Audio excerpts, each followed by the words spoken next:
Welcome back to our channel guys, this is Sam. आइए देखते हैं कि निफ्टी ने हमारे एनालिसिस के हिसाब से कैसे बिहेव किया कल के दिन और आने वाले दिनों में कैसे बिहेव कर सकता है। वो चार्ट के लेवल्स पे समझने की कोशिश करेंगे। तो जैसा कि हमने कल डिस्कस किया था कि ओआई के डेटा के बेसिस पे ये लग रहा था कि मार्केट जो है 24,300 से लेके 24,400 के रेंज में रह सकता है। उसका रीज़न ये था कि ज़्यादा लाइट पोजीशंस थी ट्रेडर्स की, तो शॉर्ट कवरिंग का चांस कम था। हालांकि हमने लेवल ज़रूर डिस्कस किए थे कि किस लेवल के ऊपर शॉर्ट कवरिंग आ सकती है, लेकिन वो हुआ नहीं कुछ भी और मार्केट जो है एज प्रेडिक्टेड 100 पॉइंट के रेंज में रह गया। अब ऐसे सिचुएशन में जो है ऑप्शन बायर्स का पैसा बनना बहुत मुश्किल होता है, क्योंकि मुश्किल होता है जज करना, चाहे आप इस हफ्ते की एक्सपायरी में खेले या पिछले हफ्ते की एक्सपायरी में। इसीलिए जो है एक्सपायरी के दिन या तो आप शॉर्ट कवरिंग के लेवल का निकलने का वेट कीजिए या फिर ट्रेड ना कीजिए। हाँ, ये ज़रूर है कि आप अपने पोजिशनल जो आने वाले हफ्तों के लिए प्लेज हैं, अपने एनालिसिस अपने स्ट्रेटेजी के बेसिस पे लगा सकते हैं, बट वो पोजिशनल प्लेज होते हैं। वो ऐसे प्लेज नहीं होते जिसमें आपने इंट्राडे में ट्रेड किया और आप प्रॉफिट या लॉस जो भी है लेके निकल गए। तो ज़्यादा कुछ अपॉर्चुनिटी बना नहीं। हाँ, ऑप्शन सेलर्स के लिए 2-4 पॉइंट कमाने का मौका था आज, तो जो उन्होंने कमाया उसमें कोई दिक्कत नहीं है। हालांकि वो 100 पॉइंट में भी वोलेटिलिटी ज़रूर थी। 100 पॉइंट में एकदम से ऊपर, एकदम से नीचे और लास्ट में तो एकदम ही नीचे चला गया, वो भी ऊपर जाके। तो काफ़ी वोलेटाइल डे रहा है। देखते हैं आने वाले दिन कैसे रहते हैं, चार्ट के बेसिस पे समझने की कोशिश करते हैं। तो हमारे चार्ट के एनालिसिस पे यही निकल के आ रहा है जो हमारा पुराना ज्ञान था कि 24,365 ऊपर में और नहीं तो नीचे जो है 24,226 का सपोर्ट है। तो एग्जैक्टली उसी लेवल्स पे मार्केट ने रेंज बनाई है लेटेस्ट वाली। हालांकि हमारी जो बड़ी रेंज है वो इंटैक्ट है, 24,365 ऊपर में और 23,847 नीचे में। ये दो लेवल को तोड़ने दीजिए।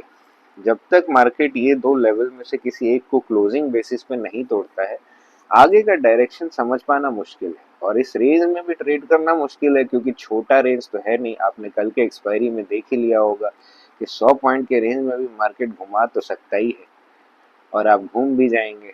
तो वो अवॉइड कीजिए। 500 पॉइंट का रेंज भी जब तक मार्केट इसमें रह रहा है, बड़ा रेंज होता है, उसमें जजमेंट लेना किसी के बस की बात नहीं है कि ये 500 पॉइंट में मार्केट कैसे खेलेगा। हाँ, ओआई के डेटा के बेसिस पे आप एक range, support zone, resistance zone बना सकते हैं, बट फिलहाल के लिए यही 500 पॉइंट का रेंज है, केवल चार्ट के बेसिस पे।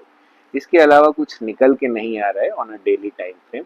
और नीचे के टाइम फ्रेम में ज़्यादा जाइए मत, इसी में आपको जो है मेजर एनालिसिस डे के लेवल के लिए मिल जाएगा। उसके बाद जो भी है सब नॉइज है। छोटे टाइम फ्रेम में 5 मिनट, 1 मिनट, 15 मिनट, इस पे आप छोटे मोटे स्कैल्पिंग ट्रेड्स कर सकते हैं, लेकिन पोजिशनल प्लेस जो है वो बड़े टाइम फ्रेम पे ही कीजिए, उनके चार्ट्स के बेसिस पे ही कीजिए। तो सेम एनालिसिस कंटिन्यू होता है यहाँ पे। 24,365 के ऊपर निकलेगा अगर फ्राइडे के दिन, तो हम एक बुलिश ट्रेड जरूर प्लान कर सकते हैं, बट निकलने का मतलब ये नहीं है कि 24,366 चला गया तो मैं ट्रेड ले लूंगा। मैं देखूंगा, मैं ऑब्जर्व करूंगा इसके संग संग ओआई कैसे बिहेव कर रहा है, इसके संग संग जो है डेटा कैसे मूव कर रहा है, क्या सस्टेन कर पा रहा है, या हमने जैसे 2 दिन पहले देखा 24,365 का लेवल यहाँ वाले कैंडल में निकाला, लेकिन 10-15 मिनट में ही वापस नीचे आ गया, तो उसको एक फॉल्स ब्रेकआउट की तरह माना गया। तो सारी चीज़ें ऑब्जर्व करके आपको लाइव जजमेंट में, लाइव मार्केट में जो है अपना खुद का एनालिसिस पे जजमेंट लेना होगा। तो ये हो गई चार्ट की बात। अब आइए देखते हैं इंट्रा डे में कैसे और बिहेव कर सकता है basis interesting data points of other players. तो आते हैं हम सेंसिबल के प्लेटफॉर्म पे, जिसमें हम एक और बार बता दें कि सेंसिबल ने बाकायदा हमें परमिशन दी है उनका प्लेटफॉर्म यूज करने के लिए, आपको ये सारे इंटरेस्टिंग डेटा पॉइंट्स दिखाने के लिए। तो आइए देखते हैं क्या निकल के आ रहा है। निकल के क्या आ रहा है, पिछले दिनों से पोजीशंस थोड़ी बड़ी है। आप नोटिस कीजिए ये जो कॉन्ट्रैक्ट साइजेस हैं वो बढ़ गए अब, जो पिछले हफ्ते थे नहीं। तो मूवमेंट होने का चांस जरूर है। हालांकि सबसे पहले पोजीशन एनालाइज कर लेते हैं। फ्यूचर्स में ज़्यादा कुछ क्वांटिटी है नहीं शॉर्ट, और फ्यूचर्स के बेसिस पे ही जो है ऑप्शंस मूव करते हैं। पोजीशंस अभी फ्यूचर्स में शॉर्ट या लॉन्ग की बनी नहीं है। एफ आई की छोटा मोटा 10,000 कॉन्ट्रैक्ट का शॉर्ट है, कोई बड़ी बात नहीं होगी कि ये पूरा का पूरा जो है निगेट होके पॉजिटिव हो जाए फ्राइडे के दिन, क्योंकि क्वांटिटी ज़्यादा है नहीं। हालांकि ऑप्शंस में ज़्यादा है और ये दोनों साइड है, हालांकि कॉल ऑप्शन साइड इनकी ज़्यादा लॉन्ग पोजीशंस है, तो ये मान के चल रहे हैं कि मार्केट ऊपर जा सकता है, या एटलीस्ट ये चाहते ज़रूर है कि मार्केट ऊपर जाए।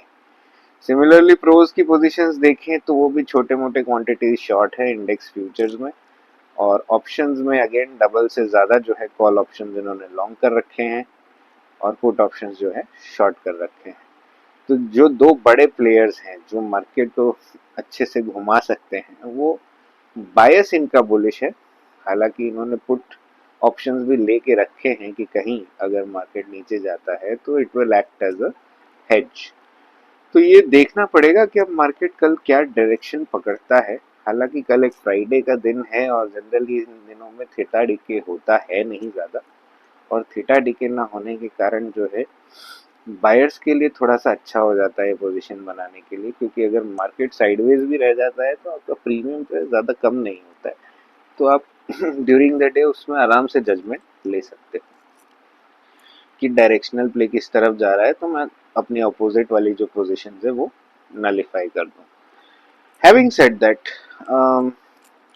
यहाँ पे भी इंडेक्स फ्यूचर्स में ज़्यादा शॉर्ट्स नहीं है, और लॉन्ग जो है ही नहीं रिटेलर्स, तो ये मान के चल रहे हैं कि मार्केट मोटा मोटी साइडवेज रहेगा, बट इनका बायस जो है वो है बुलिश ना होने पे।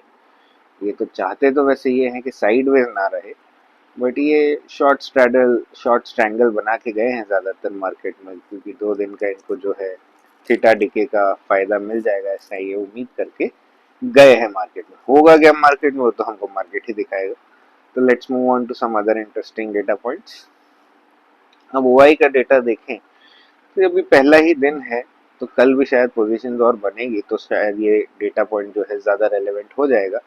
मुझे ये लग रहा है कि ये जो 24,300 और 24,400 का रेंज एक्सपायरी के लिए था, सेम ही जो है ट्रेडर्स ने रोल ओवर कर दिया है, ये मान के कि इसी 100 पॉइंट के रेंज में मार्केट रहेगा। तो कल के दिन जो है शायद चांस यही है कि 24,300 से 400 के बीच में मार्केट रहे मोटा मोटी, बारिंग सम न्यूज़ या कुछ ऊपर नीचे हुआ तो उसका तो कुछ नहीं कर सकते। हमको तो हमारे टेक्निकल्स देखने हैं, हमारे डेटा पॉइंट्स देखने हैं, न्यूज़ हम देखते नहीं है, उसी के बेसिस पे ट्रेड लेते हैं।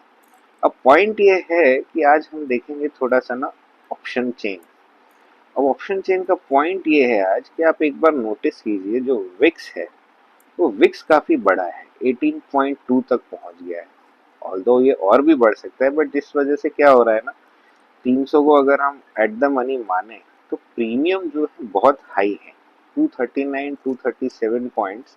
इतने हाई प्रीमियम कोई भी शॉर्ट स्ट्रैडल प्ले करने की कोशिश ज़रूर करेगा, और इन लोगों को अगर कोई शॉर्ट स्ट्रैडल पे बैठा है और इनको अगर आपको लॉस में लेके आना है, तो आपको करीबन करीबन 400 450 पॉइंट का जो है मूवमेंट देना पड़ेगा मार्केट में, तभी तो इनकी पोजीशन क्लोजिंग बेसिस पे लॉस में आएगी, राइट। तो देखते हैं मार्केट कल कैसे बिहेव करता है, बट हाँ डेटा बन रहा है। कल नहीं तो मंडे ज़रूर ये हो सकता है कि मार्केट जो है एक डायरेक्शन पकड़े और उस डायरेक्शन में लंबा जाए। तो वो लंबा जाएगा कि नहीं वो हमें फ्राइडे का डेटा और ओआई का वगैरह का उससे समझ में आएगा थोड़ा बहुत, लेकिन अभी के लिए ये है कि डेटा बनना शुरू हो गया है और किसी ना किसी एक साइड जो है पोजीशन मूव होगा। तो उसी तरह से हम भी खेलेंगे मार्केट में, देखते हैं किस लेवल पे क्या ट्रेड बनता है। आप भी अपने जो ट्रेड्स हैं अपने फाइनेंशियल एडवाइजर्स के स्ट्रिक्ट एनालिसिस पे ही बिलीव कीजिए, और बाकी यहाँ पे आपको जो थोड़ा बहुत छोटा मोटा ज्ञान मिलता है उसको बस एक एजुकेशन पर्पस के लिए लीजिए। That's it, that is our analysis for tomorrow. See you back on Sunday maybe और Saturday for the analysis of Monday. Till then, bye bye.